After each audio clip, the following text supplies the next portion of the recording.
up, JeeJee? What's up, man? All right. So, yeah, welcome. Thank you for taking your time. So, you're doing the Jamuary this year? Yeah, unfortunately. Why, It's ta- unfortunately?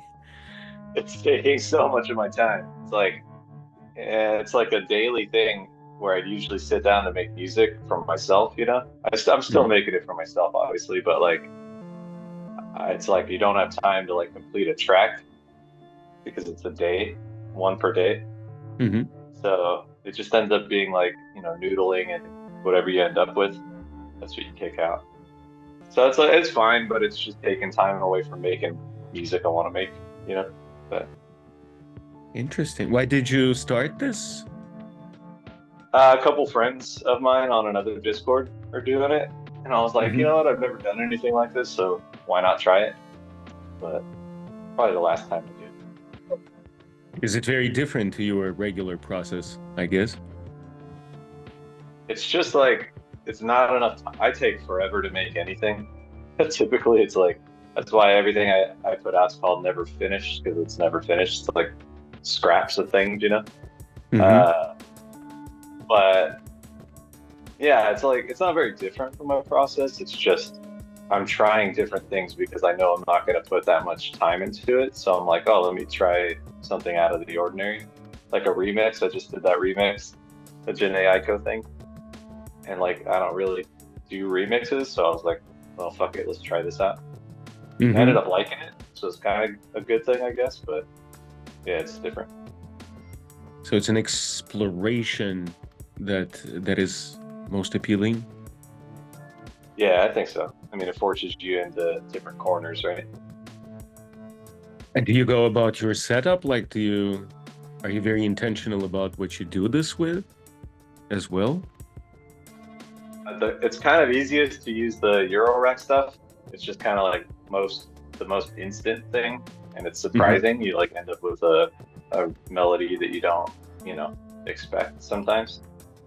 So I've been using that mostly, but yeah, I mean, like the first couple of days I was using the Aquatrack and just pulling old samples that I cut up and hadn't used because that was pretty quick too.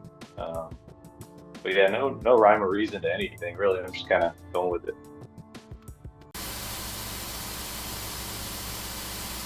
And you mentioned using just the octa track. Do you do this often actually, that you just stick to one box in your setup and try to make everything within that box, or is it?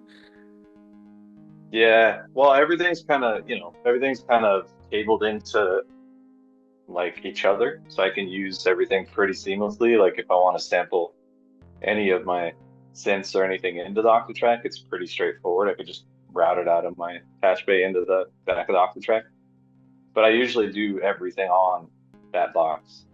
I don't really, dive into the DAW or anything or use another. If I'm using that, it's like the core backbone of the track. Hmm.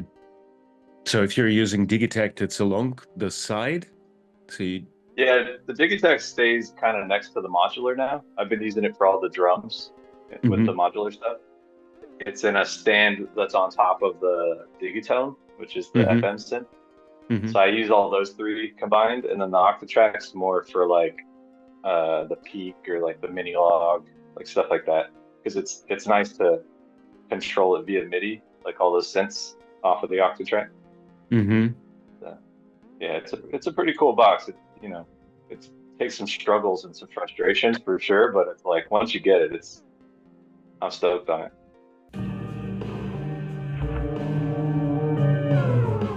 What's so appealing? Like, what would you say is the most appealing part about those boxes, the Electron boxes? Well, for sure, the sequencer. If you do any kind of sequencing, like step sequencing, I'd say that it's probably one of the most fun that I've used. Even like the NPCs, the newer NPCs and stuff, like I kind of struggled with the step sequencing on them, and it just wasn't. It was fine laying down steps, but like modifying those steps and like randomizing things and stuff isn't really Hmm. intuitive as much. Hmm. Yeah, and you know, like we always joke about the SP and like it has step sequencing now, right? But it's not great, I guess. From what I hear, Mhm. I kind of gave up on it. But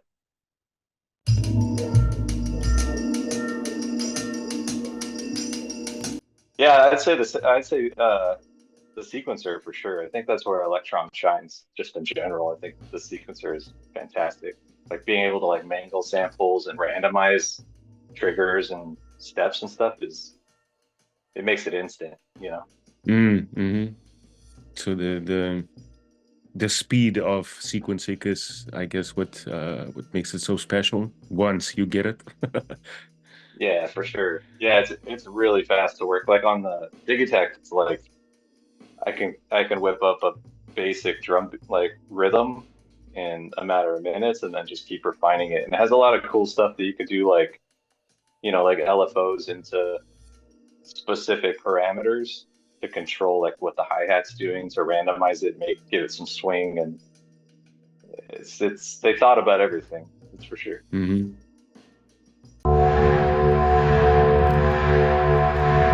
It's a recent transition into modular, right? Like About a a year now, I think. year. Yeah. Hmm. What made you explore that space? How did you get into that? I don't really know, honestly. Like I've always kind of like watched videos of it and was intrigued by the like look of it, you know, because it's pretty neat to look at, lots of blinking lights and shit moving on it and stuff. But I got a semi-modular synth, the Taiga by Pittsburgh Modular, Oh, and oh, okay.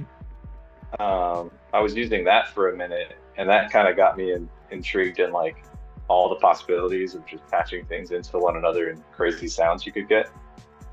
So that's kind of like I think that was my starting point. It definitely like triggered the gas.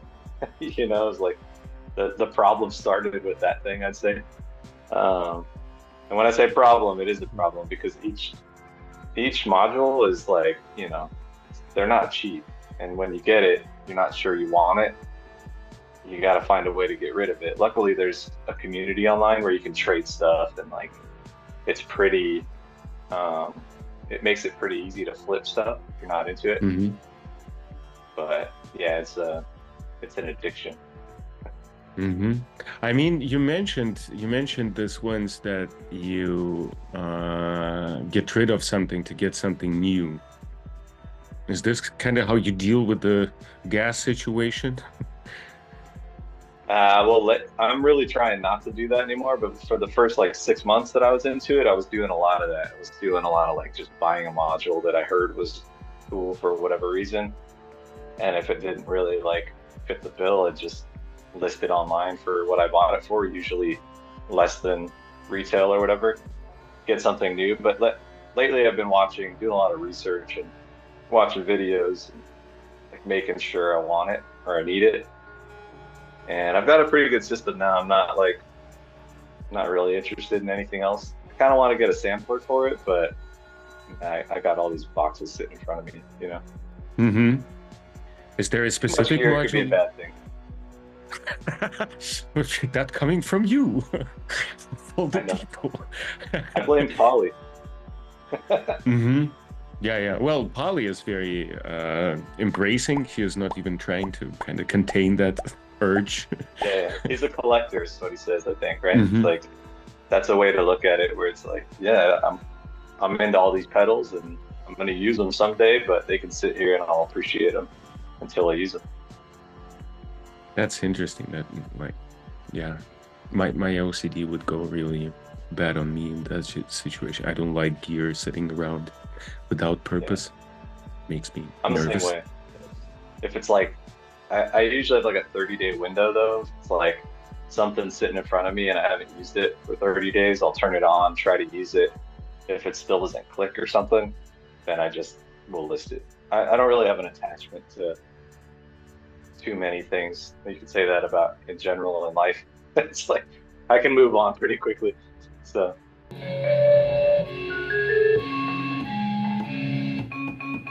So would you say you can kind of switch your whole setup would you be able to do that? Like completely exchange everything like the Junkie XL? Yeah, I think so. I mean, I kind of, I kind of make the same music on any sampler. When I was using an MPC, I was making more or less the same music. It was a little less like rigid because Electron doesn't have a lot of that sort of flow that you can get out of the MPC, that swing. You can get there, but it's not super easy. Like those boxes just naturally have a sound and a swing and like a vibe to them. So it's a little challenging adapting to stuff, but yeah, for the most part, I just make noises until I like it, right? That's my whole Mm-hmm. process. My general impression is it is the workflows are very where the boxes restrict the workflows, and therefore like at least my music changes a lot depending on what I'm working with. Would you say like Yeah, like modular? How do you go about that? Doesn't it? that's that's the one thing that's like been a huge learning curve because it's like you have in-rack sequencers, um, and in-rack like effects and stuff that all sound very different and patched together very differently. So like I would say that's probably the one thing that is hard to just like get something new, throw it in there, swap something out, and just like start making music. You kind of have to read the manual every time and learn the thing. It's a lot of like, Hey. it's like science with modular. Mm-hmm. But yeah, like I don't know. I'm not good enough at a lot of the stuff like keyboards. Like I just kind of like noodle until I find something that I like, and like I'm doing like some online things like that play sessions lesson app to help me like better understand, you know, chord progressions and things on the keyboard. But that's why I think I could just jump into anything and it works the same for me because I don't really know them 100% no matter what I'm using. Mm-hmm. Like, what would you say is your approach to that? These like personal limitations, like not being able to play keys freely and laying down melodies. What's the shortcut would you say is that you're taking to make interesting melodies or come up with interesting chords?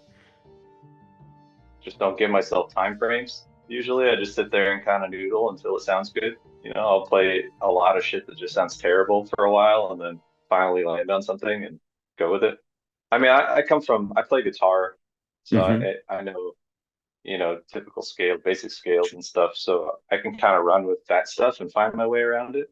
Mm-hmm. But when it comes down to like big, lush, like chords, I can't play like that.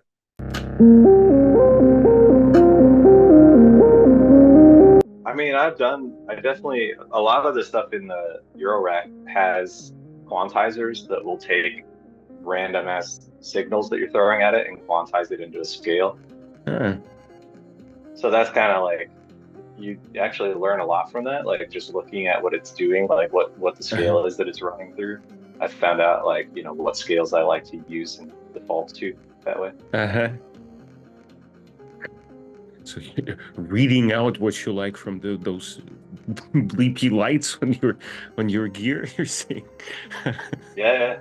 Yeah, I mean, it has the keys all listed next to like the scale on the module. So as you Mm-hmm. watch it kind of do its thing, you learn like what notes go together and stuff like that. It's pretty interesting. Interesting. I like music theory, but I don't like it enough to sit down and read a book. And I learn from seeing stuff. Mm-hmm. So I'll just turn it on and let it do its thing and watch it and kind of learn that way. How much time do you spend per day approximately on music? Is it like Mm, it? I mean, I work in the same room, so it gets kind of tough sometimes. I'd say probably at least an hour. Every Mm-hmm. morning I come in and turn something on and do something. It depends how I'm feeling after work if I do it, but I'll spend, if my wife is gone, like doing something else, I'll spend a couple hours in here after work. And Mm-hmm. yeah, so probably daily I do something. I try to do something. Mm-hmm. does it work for you? This so you're saying you're working in the same space as you're creating. Does it is it easy for you to switch those basically head environments?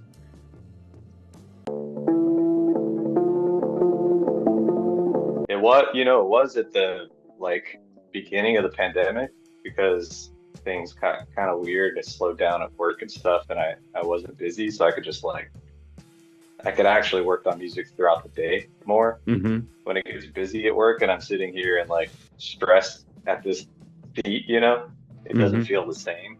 So it's hard to convince myself to stay in here.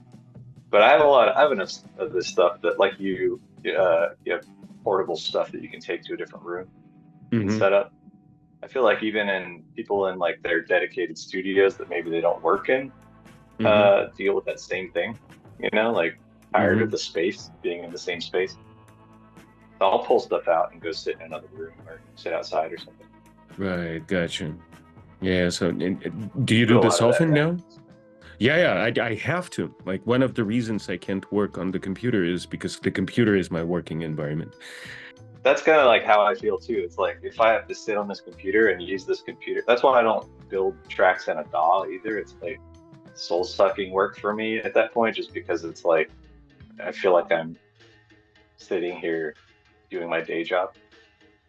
So yeah, I like the DAW-less approach. I like being able to take your gear somewhere, build something, and then bring it back, and you could record it in. You know what I mean?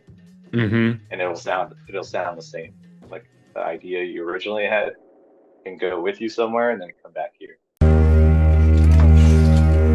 But you mentioned like you have a longer process, so you're not basically done in a day, which probably means you're still mixing in the DAW, or like, Yeah. is there a Yeah, I track part stuff two? in.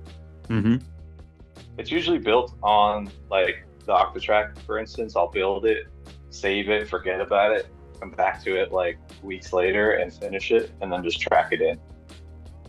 I like to I like to perform the song into the DAW, and then I just clean it up, master it, and do a little bit of if it's missing anything or needs a little more layering or something, I can plug a synth in and noodle over that for a little bit and then wrap it up. But I think for me, like when you perform a track in from whatever hardware you're using or app like Koala or something, if you just perform it in, it has more of a just a natural sort of cadence to it versus like this. I don't write songs that are A B, like chorus, verse, chorus, whatever. I just write things that kind of like start one way and go up and end another way. So it's easy for me to do that. I think it'd be harder if I was like, you know, in song mode all the time. And And now I'm the not like, bridge. yeah, I don't think like that. So it's easy just to sit here for 10 minutes and play something in and then cut it down. Mm-hmm. It's similar to, I think, like I think drums works like that too.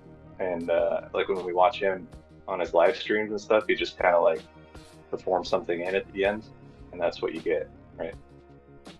Oh yeah, for sure. Like this is one of the liberating aspects that I took to my heart. Oh, but I can't go back further though. It's much faster. It saves so much thinking time and overthinking time. It's just like, does it sound Yeah, great? Dope. yeah. Most of us are just we're making beats for ourselves and for the people like you to listen to it or myself to listen to it and enjoy it. It's not for someone to sing over to rap over most of the time. And if it is, you go back and you cater it or create whatever that person needs. You know, if it's more structure, you go back and restructure it, and put it together. But it could be the same song almost, right? You mentioned you forget it on like you're coming back to those records later on. How do you go about like finishing stuff? Yeah, typically it's like going back to the DAW is not really a thing. It's like once I'm in there, I'm probably gonna finish it. It doesn't really get into Ableton until I'm like happy with the way it is. So I'll try to fill all my tracks up on whatever device I'm using and like just mute them and transition with the the fader and stuff, and do that stuff to make it feel more organic, you know, as I'm performing it in, and then just be done. I don't like to overthink stuff like that. Mm-hmm.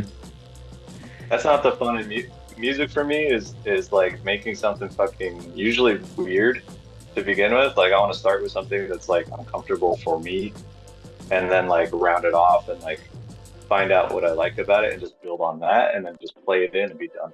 I don't want to sit and cut it up and move it around and like, yeah, again, like working on a computer. I don't find joy in that at all. Okay.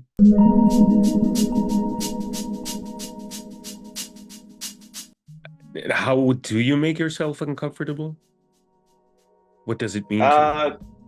I mean, I think it's more like the sounds and stuff, like finding a sound that isn't really what I would expect to go with and like start with that, or a sample that is kind of odd and like not what I would typically go for. Like last night I sat here and fucked with the 7/8 drum pattern for like hours, and it was like racking my brain, but I felt like I accomplished something in the end. I like made this drum loop that I thought was cool, but it wasn't easy by any means, right? Like it's not natural to me to get out of 3/4 or 4/4 time signatures, you know?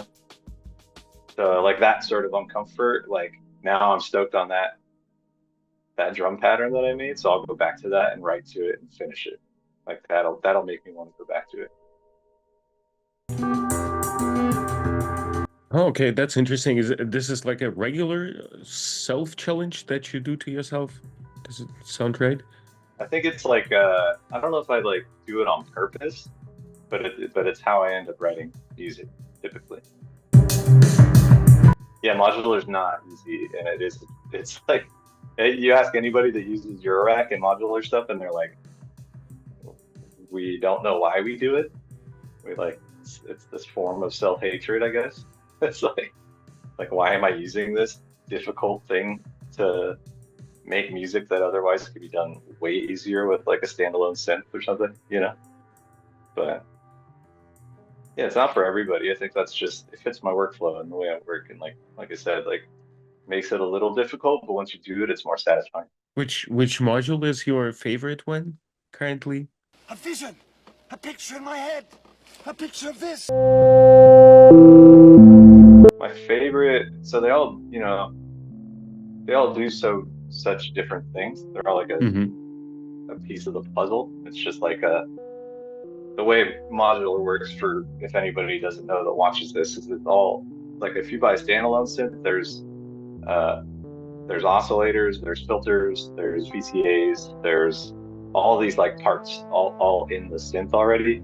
And with modular, you kind of have to like build all that. So every module does different things. So there's effects and you know, like samplers or modulation. And I think my favorite these days though is probably this thing called Maestro by Acid Rain Technologies. It's a waveform generator, or like a LFO generator, and it just makes like otherwise static sounds sound rhythmic, and has different subdivisions and things you can do on the fly. You can save it and load new subdivisions and sets of modulation that you like on the fly, like while you're performing. So it's new to me, but it makes using this thing like hella fun. It's super cool, super intuitive, And very unusual. Like yes. It's got like 8 tracks. It's got like 8 tracks directly out of it. I can record a video after this and send it to you, so it better helps understand. It's pretty cool. But it's like, yeah, 8 individual outs, and you can put those outs into any input on your racks or in your modular. So like you can modulate, you know, the VCA up and down, so it controls the volume of things, or you can modulate the effects mix, so that the mix of your effects is going, you know, wet to dry. You can do all kinds of stuff. I don't know, like would you say you're able to mimic this in the DAW easily in like something like Ableton? Yeah, with VCA, you know, like what's it, VCA rack? Is that what it's called? the software version of Eurorack, you can do Well, all the same stuff. right. But that's not like, this is a module, like this is basically software modular environment. I think it has No, all the that's pieces. It has all the same pieces. Like in Ableton, you can pull. Well, now the new Ableton, you can do Euclidean sequencing and stuff. So it has a lot of like that's a big thing in Eurorack is like random patterns and sort of generative things. So now you can do that in Ableton. I think I saw that as a new feature. Can you explain the But, Euclidean sequencer in a nutshell? Like, you put me on the spot with that one. It's basically you get, let's say you have 8 steps, and you put you put 2 steps in the middle, and you control. Well, I don't know how to explain it properly. Basically, you give it parameters, and within the BPM and the rate that you're playing it back, it'll generate notes within those parameters. and So randomize by it can be some random, or parameters. it can just be a very like sort of measured way to have things happen. Okay. Someone's it's gonna a- watch this and be like, that made no sense at all. But Well, everything that I associate with Euclidean sequencers is this circle, this bleeping circle that runs, it like changes direction and doesn't run Yeah. completely through. yeah, but Okay. I mean, some of them are linear, right? Like I have one that's linear; it just runs in rows. But yeah, you can have Okay. it like bounce. Some of them go backwards. Some of them can bounce all over the pattern, and it'll randomly pick up notes as it bounces around, stuff like that.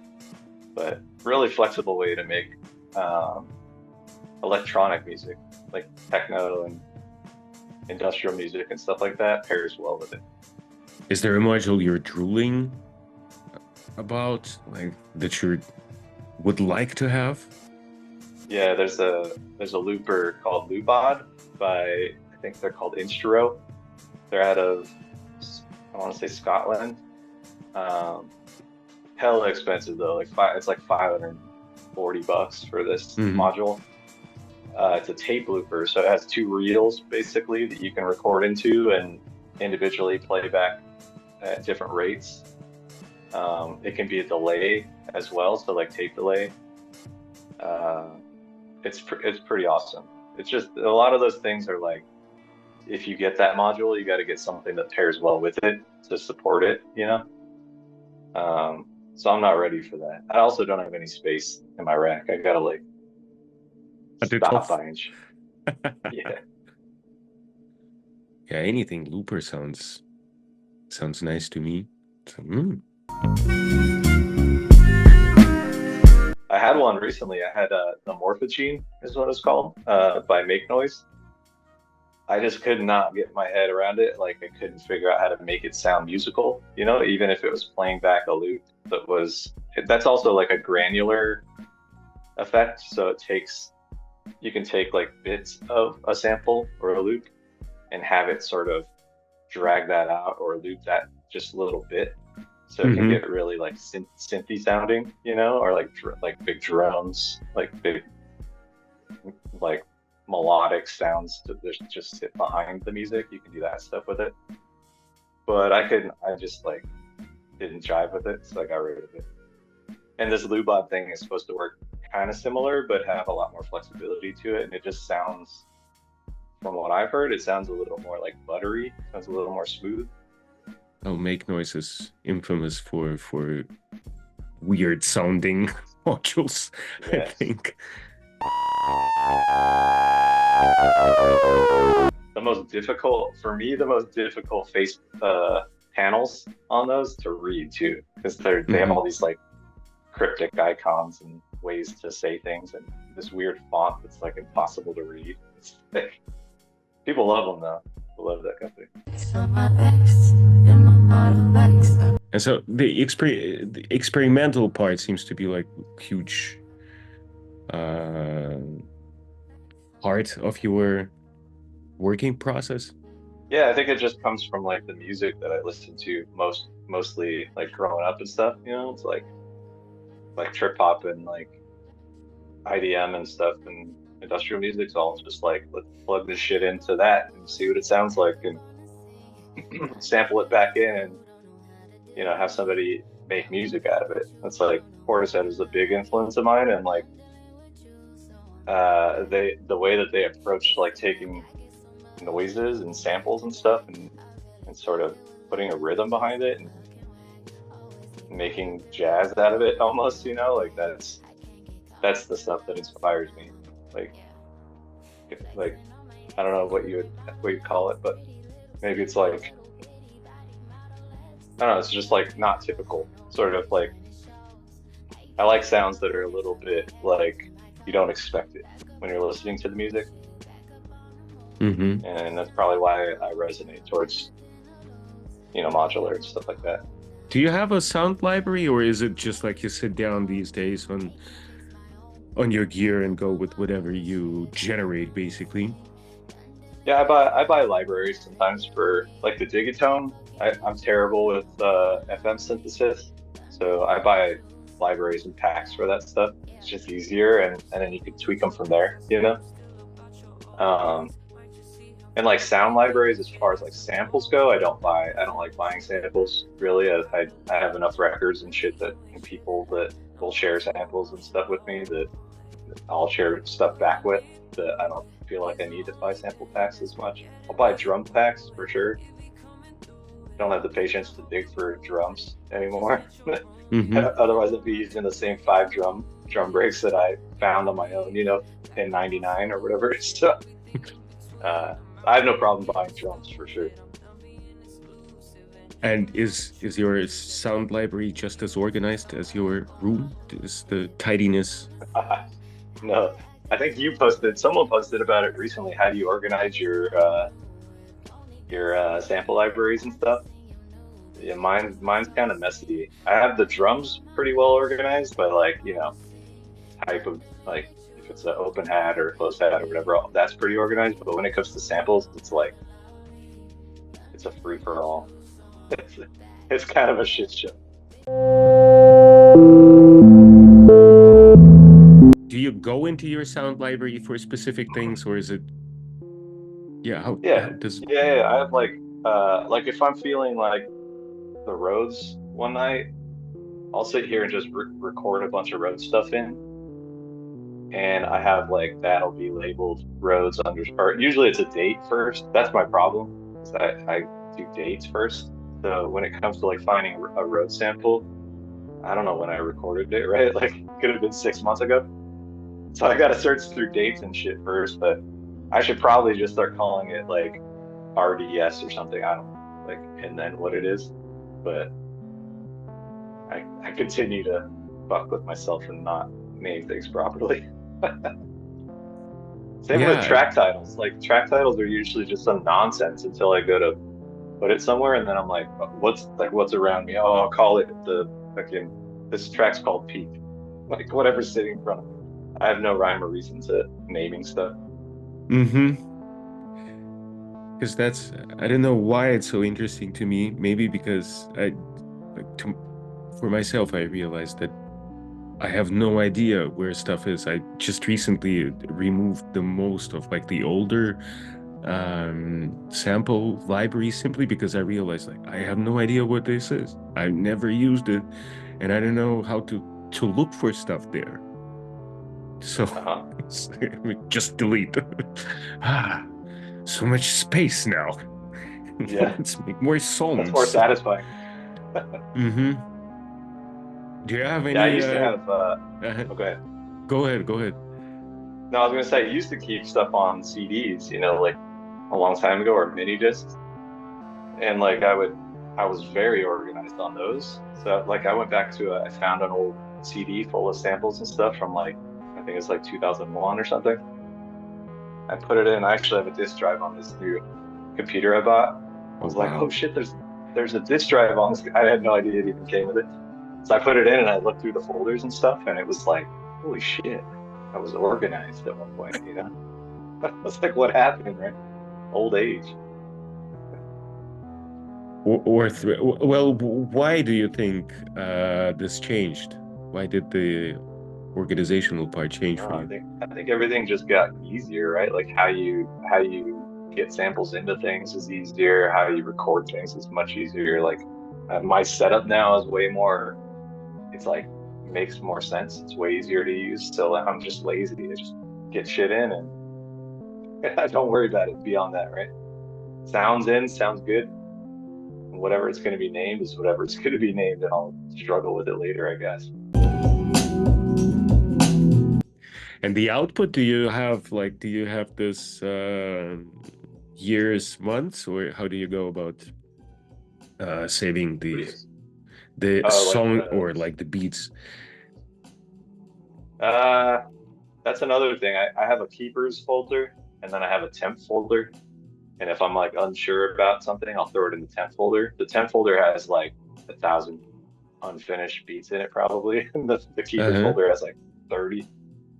Uh so I usually do that, and then when it becomes a project or if it goes somewhere else, like if I put it on like whatever, like a little EP or something, then I'll make a subfolder with that EP name and drag them in there. So there's never like a duplicate. It's always like that one file gets moved. In this temp folder, is it something that you actually delete at some point, or what's the process like? You would think I should delete it, but I haven't. Uh-huh. So I it's think about not backing deleted. it up. Yeah, I'm looking at it right now. A lot of shit in. Yeah, I could probably delete it and not miss anything, you know, Mm-hmm. but it's fine. You know, computers don't crash as often as they used to. Knock on wood, but you don't have to worry about it as much. Mm-hmm. And I guess space is not a problem anymore. Like there is actually no reason to delete anything. Right. Yeah, that's another thing. I have a Google Drive with like even more shit on it. It's like unorganized, so there's probably even more stuff that like I could finish but don't know about, you know, or forgot about. Mm-hmm. To me, it's like if I forgot about it, it's not important. I don't need to finish it.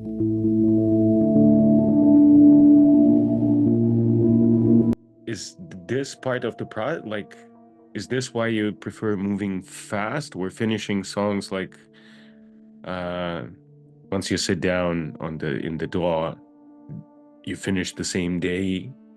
Or yeah, I guess how do you keep track if you are working on several, like if you have several beats sitting around that you might finish? How do you make sure it doesn't fall behind? I don't make sure. It's like if I see the song, like as I'm looking through, browsing through songs or whatever, if I see it, I'll go back and look at like the last 30 days of stuff just to see like, oh yeah, like I did want to go back to that, but I forgot about it. But most of the time, it's like if it's not in my head and I know I don't want to finish it, I probably won't go back to it. Mm-hmm. I should make it a. You got me thinking though. Like end of year, I should go through and like look at all that shit because there's probably so many things that would have been worth keeping. But Mm-hmm. I just don't. That's how I feel about like the samples. This is why I don't know. I now switch to the same months thing. I just put everything in the month folder and try to go through this as many of those as possible, because once the next months come, it's just like the more it falls behind in months, the lesser the chances that I'll get back to that or just like continue working with those samples. Yeah, these devices, like especially if you work on hardware a lot, they don't make it easy to kind of like at least Electron stuff to me doesn't make it easy to kind of find what you were previously working on. It, there's no way to like sort by date on the Octatrack as far as I know. It's just kind of like last saved. And if it could do that, it would probably be easier to kind of like, you know, look at month by month on there, but I don't think it can. Mm-hmm. It's fine though. Like I said, like I don't hold on to shit like that. So like I'm cool with moving on from if I didn't finish a track, it's fine. I'm not out here. I make music for myself usually. It's just a hobby. So if I was making music for money or like, you know, trying to do more with it, I'd probably be more responsible with this stuff. But I don't know. For me, I don't need to do that. But you did release a project last year, right? The vinyl project that you put out. How? That was a pet project as well. It was like a couple friends, you know, that are people that I liked, that became friends, producers that I liked. I just hit them up and said, hey, like, we're all using the same drums in our songs, like we're all chopping up the same breaks, so let's do a comp like that is based around the drum metrics breaks. And it became a little bit more of a an obsession because it was a physical thing, you know, like I cared a little bit more about organizing stuff and keeping it on schedule and that sort of stuff. It's very different than like just stuff that I put out on my Bandcamp randomly, you know. So yeah, I guess if it's something like that, for sure, I pay more attention to it. It's more like a job. It's like I'm gonna put this out, not only for myself, but for the dudes that are contributing to it, you know. So it was a little more pressure and responsibility behind it to make sure it got done.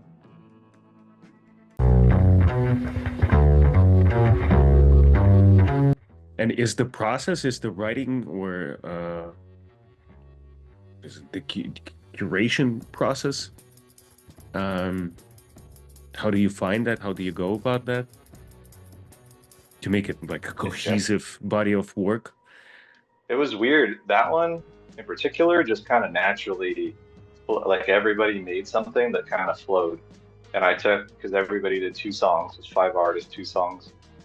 And I took the songs that paired the best with each other, I thought paired the best, and just put them on side A and side B. But like, there was no theme. There was no like, it ended up being this weird sort of post-apocalyptic Western thing for some reason. I don't know why, but it worked. And it's just dumb luck, I think. You know, we didn't set out to do that vibe on that record. It was just how it ended up. It couldn't happen again. If we were gonna do it again, it wouldn't end up the same way, I guarantee it. And if it did, that'd be cool. But also a comp, though, I don't really like. A comp can be the most random beats and the most random songs next to one another, and it doesn't bother me. It's like a mixtape. Okay. So.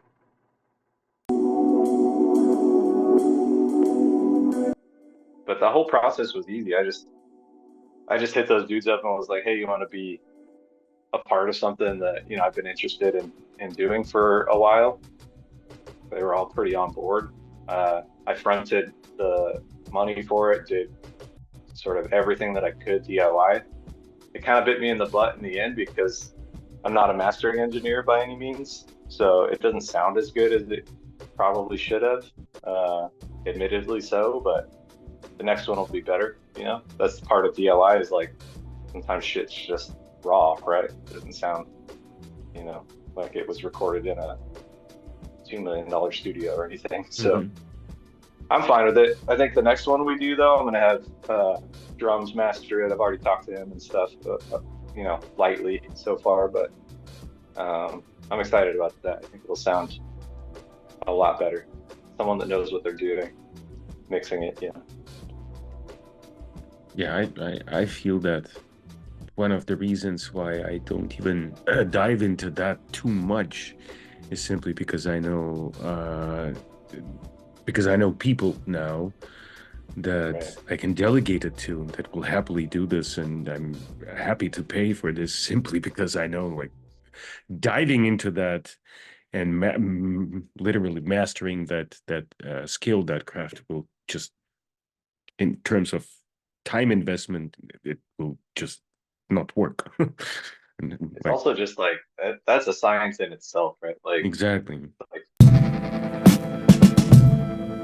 people who get mastering and all the techniques of like especially for vinyl, I learned a lot through that process, but I obviously still didn't learn it properly because I don't have the experience to do that. I'm happy with the way the thing turned out for the most part, but I think it'd be better is the way I look at it. But like on a record, frequencies are key. Like in your master, like the low end has to be, cut like up 200 hertz or something like that. I forget what it was, but it has to be, you have to cut a lot of that like sub frequency out so that your needle doesn't skip around. There's a lot of like tricks that they do for higher frequencies to eliminate hiss and sort of needle jump and stuff. But that's where like, pay someone to do it right. You'll be way happier, I think. Mm-hmm. Yeah, definitely. There's a reason that people value their time at certain rates and things, because that's, you don't want your shit to turn out janky, right? You want it to be as good as it can be. And, sometimes you live and you learn. I had a budget, so I just did it myself. But, moving forward, I'm going to take some of that money from that and put it into something better. That's the way I look at it. Do you struggle sometimes with keeping up? Like, do you have the lows in terms of keeping on going and making music? Yeah, definitely. I mean, it's like anything in life. Like you obsess over it and you do so much of it that you burn out. I think I do a lot of that. I do a lot of like, I'm gonna learn this thing to the max, right now, and then I kind of burn out on it and don't use it or don't finish it, don't do something to continue that. So I do a lot of that. I go hard for a couple months. Usually winter months are way easier. Like while it's raining outside, I'll sit here and just make music for hours, but if it's nicer out, I'm gonna go ride my bike or something, right? Like I'm gonna get out of here for a little bit. So yeah, I definitely go through a lot of that. There's seasons that are more productive than others for me. Okay. And how do you go about like coming back, or how to overcome this phases? I don't know. I think it just kind of comes naturally. Like I'll miss, making music one week or whatever. If I don't do it for 2 weeks or something, don't touch anything in here. That's rare. I always kind of do something, like turn something on and make noise. But I just have that itch, that I always need to scratch, and like it's nice having all the stuff that I have in here because it doesn't let me go too long without making something, or at least sitting down and making some noise, like I said. But yeah, it just comes naturally. I think all the stuff is inspiring to me.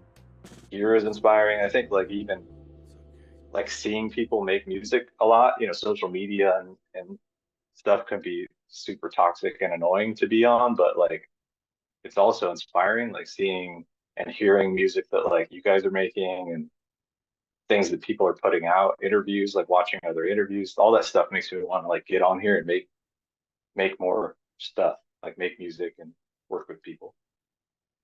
So it's a little easier now, I'd say, to not have dry spells.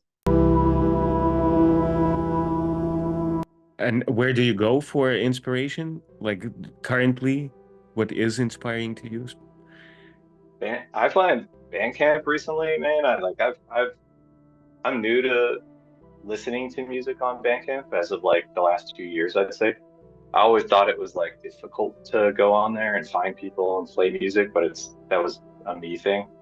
Because Spotify, makes everything so easy. It's like you search something and it gives you suggestions, but Bandcamp is the same thing. And I found a lot of cool, like smaller indie artists on there that are just doing the same thing we're doing. And to me, that's inspiring, like seeing that people are just putting their shit out there, like not holding on to it or not waiting for the next big thing. They're just putting, something out there for 16 people to hear a year or something, like what did I have? Like I had like 37 listeners last year or something. I don't know. Some dumb stat like that. But that to me is inspiring, like not giving a fuck about like how many people are going to see it and who's going to see it, but just being like, yeah, this is what I made, right? That's the most inspiring thing.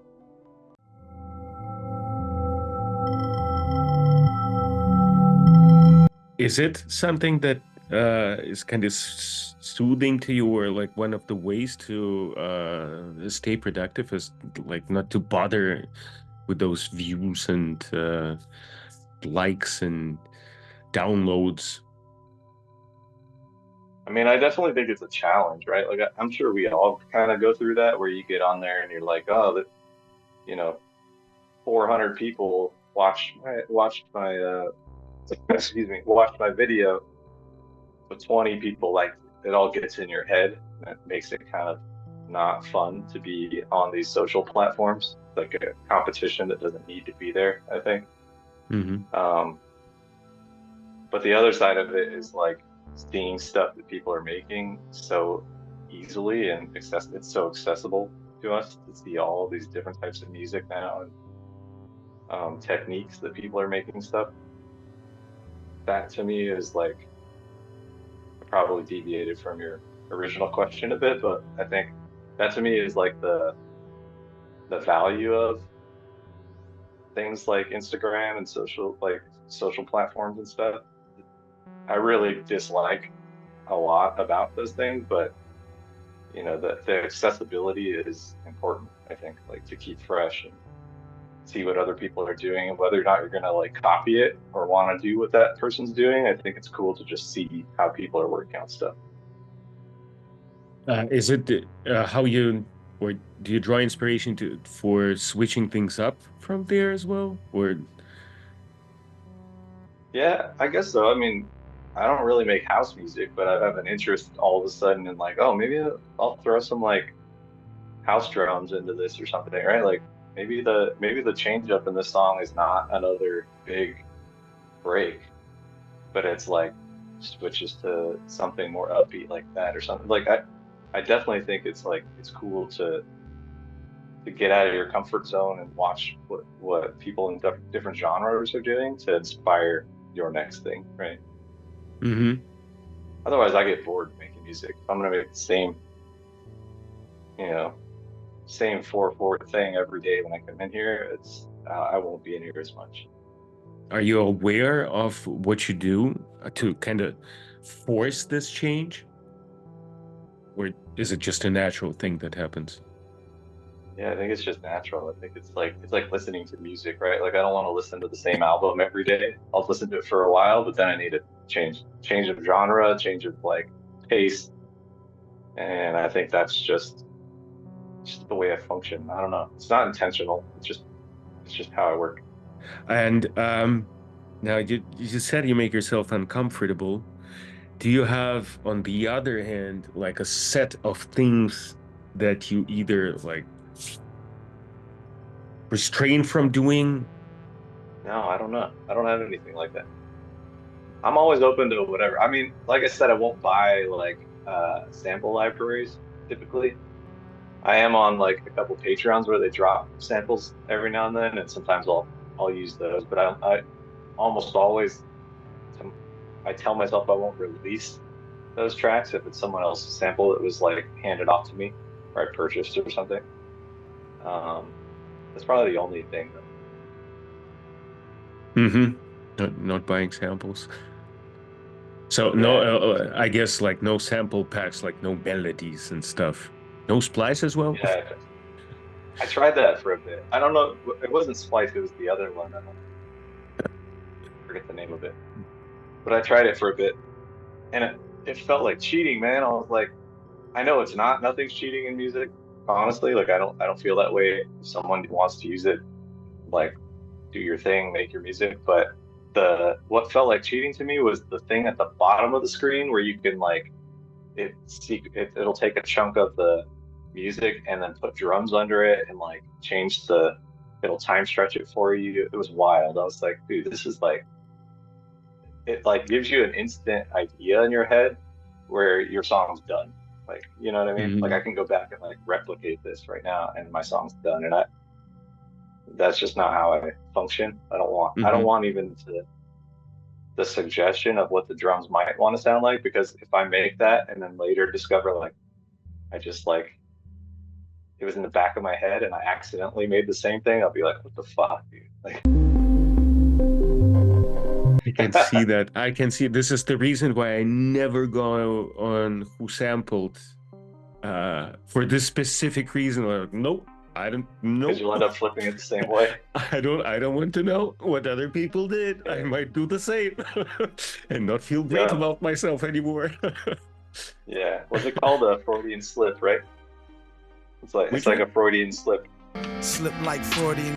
Yeah, that's exactly what it made me feel like. I like had a trial subscription thing, and I would use that tool at the bottom to like hear what the sample might sound like with like a house beat or like a boom bap beat or whatever, and at this BPM, and it was so perfect that AI or whatever it's comprehending it just like didn't feel right. I was like, nah, I'm good. I got all these records still that I haven't even listened to. I'll get to those later. Do you still actively go crate digging and buying records? Earlier this year, I was getting a little bit more into it, and I think I have this like, I don't like clutter, you know. I don't want too much stuff so I stopped when I was like not actively sampling stuff off of them or listening to them after I bought them. I kind of put a hold on it. Mm-hmm. I like doing that. I love going to record shops and just digging for stuff and finding stuff, or buying a record that I know I'm gonna listen to. I'll do more of that nowadays than buy like random shit to try to find samples on. But yeah, it's on hold for the time being. That's interesting because I'm like I still hold it dear to buy random records. Like I love it.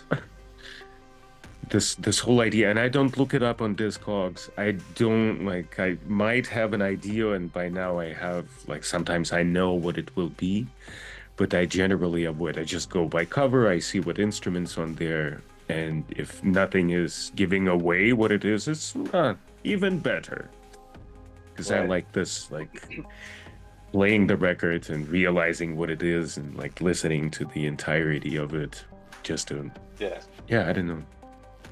Yeah, there's like I definitely do the same thing, and I used to be like that, like growing up, like buying new tapes and new CDs and stuff. Like it was all based on artwork, right? Like, oh, a cool artwork or this label put it out, right? Like that's the way I dig for records too. It's like, this says it has Rhodes and xylophone on it. That's what I want right now, right? So I'll buy that. Mm-hmm. It's also cool, like when you're doing it that way, you find maybe like a xylophone player that you didn't know about before, so you can look for other stuff that they worked on as like studio musicians. That was always a good way to find records for me.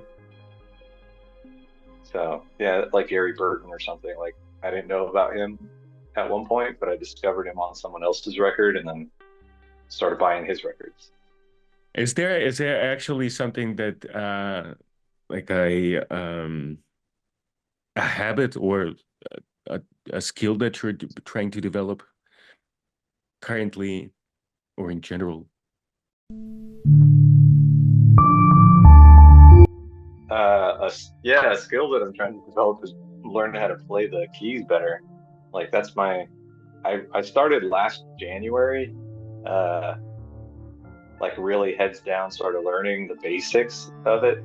And it was helping a ton. I did it through January, like through March or something. I was like regularly sitting down just in here with an iPad and like practicing. And I got so far that I was like, comfortable enough to kind of make music. And then I stopped. And I was just ever since then, I just kind of do the same thing. I notice I come in and I like, play the same little ditty that I know how to play on here. And like, I'm just like in that. I'm locked into that zone where I'm not getting better. So I'd say keys. Yeah, learning the keys is top on my list. And it sounds like a daily thing is your way to go about this. Yeah, for sure. If I don't, I won't retain it. Mm-hmm. Yeah, I have to like hands-on is the way to learn for me. Is it I guess the musical, when you're doing the Jamuary thing, it's also like very much in line with this daily daily routine that you just do then? Yeah, I think so. I mean, that's just like, it's kind of why I struggled in school, like growing up and stuff. I think I just like, if I was ditching school and like, or not there for a couple of days, I just forget stuff. It's just how my brain works. So, Mm-hmm. and I don't have a great sense of like sitting down and like dedicating it takes a lot for me to like sit there and actually like learn it the way that most people might easily, like reading a book, sitting and reading like a 300-page book for me will take me 4 months because I skip around and then go back to it and forget and reread chapters and stuff. So that's the same way with learning something like this. I need to do it like daily and force myself to do it. Mm-hmm. You do that like are there so you have the keys, you do this. Is there how many other daily rituals do you have in outside of like my OCD around the house? I got nothing musically, I don't think so. I mean, I kind of like listen to the same stuff daily recently, and like, I have routines the older I get with that sort of thing, but yeah, nothing else in here. The keys are that's the thing I need to focus on. Is there something actually that has been in your signal chain like forever? I mean, the analog heat has been a part of my process for a long time. I had the Mark One for a while, and now I have the Mark Two now. That's something that just sits on top of everything usually. What else do I always have? No, I mean, my everything that I have now, I haven't had it for that long because I took a long break from making music and got back into it in like 2000, maybe 2000. So I'm like fresh back into making music. I was making music in like 99 to 2005-ish, and then just stopped. I joined bands and was playing like punk music and stuff versus like electronic, anything electronic. So a lot of my stuff is like, it's new, but the analog heat's probably been here the longest, and it's like the most like sound sculpting thing that I have that like makes my sound a certain way. Mm-hmm. And like I said, I put it on everything. I just run everything through it. And you said that you were playing in the band, stopped, and then was it like why did you transition into electronic music? No, I used to make hip hop music and industrial music and stuff like in like going back to high school. From like Okay. 99 to 2005, I was making mostly hip hop beats and trip hop stuff, trip hop stuff. But like after that, I got into playing in bands and playing live music and stuff with a band. Okay. And I sold all my studio gear. I didn't have much anyway at the time, but I bought a guitar, I bought an amp, I bought half of this stack back here that you still see. Yeah, and then the pandemic, I guess, made me wanna. I was at home, so I was like, well, fuck it, I might as well get back into it, right? Mm-hmm. Things have changed a lot with how it works, so yeah, it's cool. I don't regret it at all. I love having all this stuff. I love that I'm back into it. It's cool. There's still a big community around it too, like finding like sidechain and stuff. It's super inspiring. Like I used to float around forums a lot, like the Mm-hmm. underground hip hop forums and stuff. I think it was UGG.com, UGHH. I used to go on there a ton. I knew a lot of people just through being on that forum. And then when that went away, like I don't know when it went away, like 2005 or 6 or something, it was easier to kind of like not do all this stuff and focus on bands. And that's a different type of creating music. Like that's writing as a group. It's so like writing hardcore music and punk music is so, I don't want to say simple, but it is in comparison to like some of this stuff. less layering, less like you're worried about your instrument. Um, so yeah, that was kind of my process and like how I got back into doing this stuff. At your funeral? I thought I was dead. I even pictured my own funeral. Would it be a punk band playing or some electronic? I would probably want something that's like a song that's meant something to me for years, not something that's like gonna make people feel good necessarily, or like a downer of a song to like a theme, but it's just something that I like. I'd probably have the Mazzy Star song. I look to you and I see nothing. How did you stumble upon Sidechain? So I guess not from the early Facebook days of drums. No, I've only known about it for maybe 2 years. I think I just found drums music somewhere.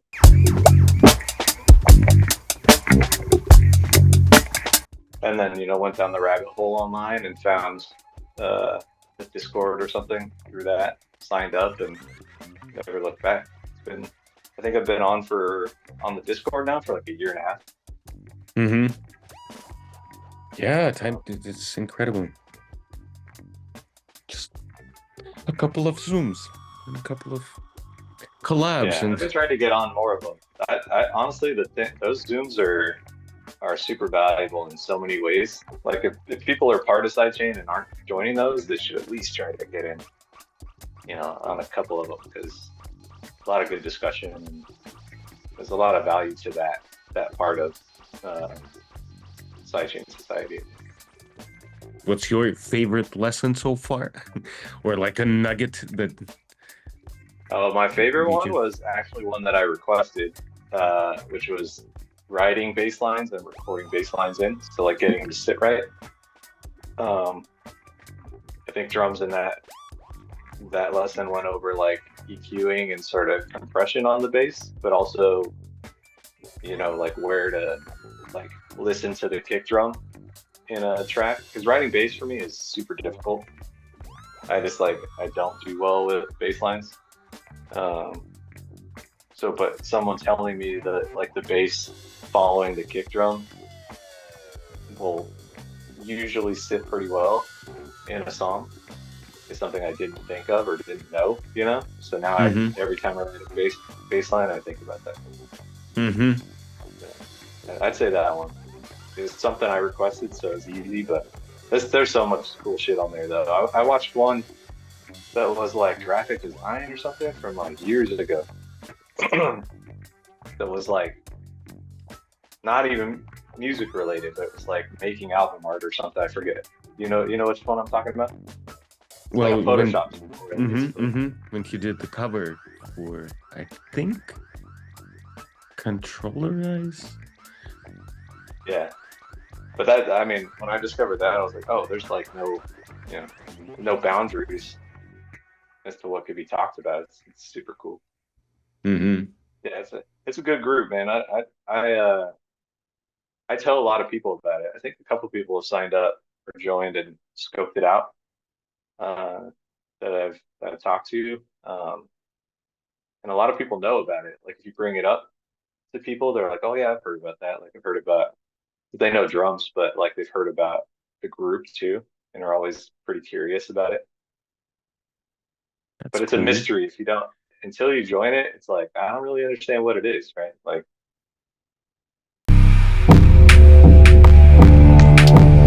Do you have a word of advice or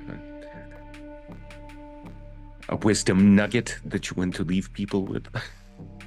As you asked me that, your camera zoomed into your face. It's like... Oh, it does. Oh, yeah. Oh, yeah. So, like God's asking me a question. Words of wisdom? I don't know that I'm one to give anybody words of wisdom, but... What is your favorite? Like, is there some cool quote that you love? No, not necessarily, but like I think the only thing that I can suggest to anyone these days with like on the topic of social media is like don't let what people are like, don't feel like people are judging your music and you need to change your music because people aren't like flocking to it like you want them to, you know, because all that stuff is the algorithm's made to make you struggle. And like I'm on there to find like people doing unique things and like doing what they want to do. And like I think it's harder to make your own music when you're constantly watching other people's music and wishing that you had the attention or you had that sound or all these things, right? Like that Instagram will do to you, or social media will do to you. So I guess the advice is to stay off of that, work on your music, and make a sound that is you, right? And make your sound, and then post it for people to hear if you want it, you know, want them to hear it, but don't try to recreate what other people are doing. I mean, Picasso had a saying, he said, good artists copy, great artists steal.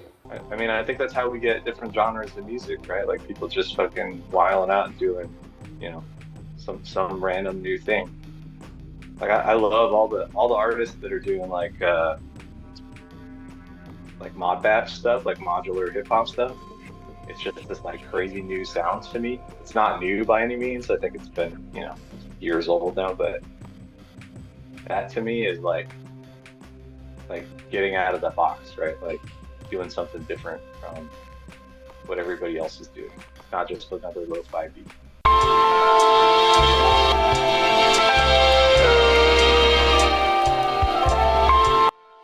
Well, this is very in tune with what you said initially, with this being like uncomfortable with sound, simply because I dig that a lot, because this gets you out of this inceptive mode where you're influenced by specific sounds or a specific tone that we're just like gravitate to, and getting yourself out of that space by going like fully against that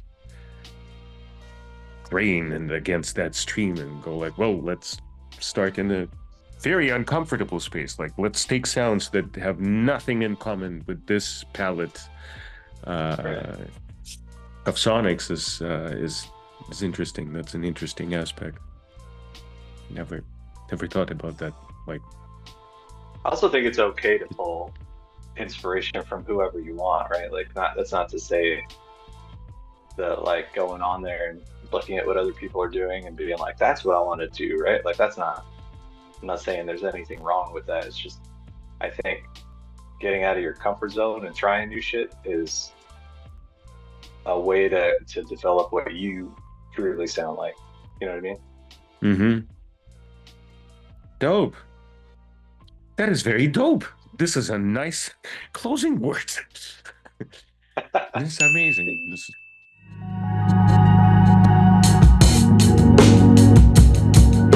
Thank you so much.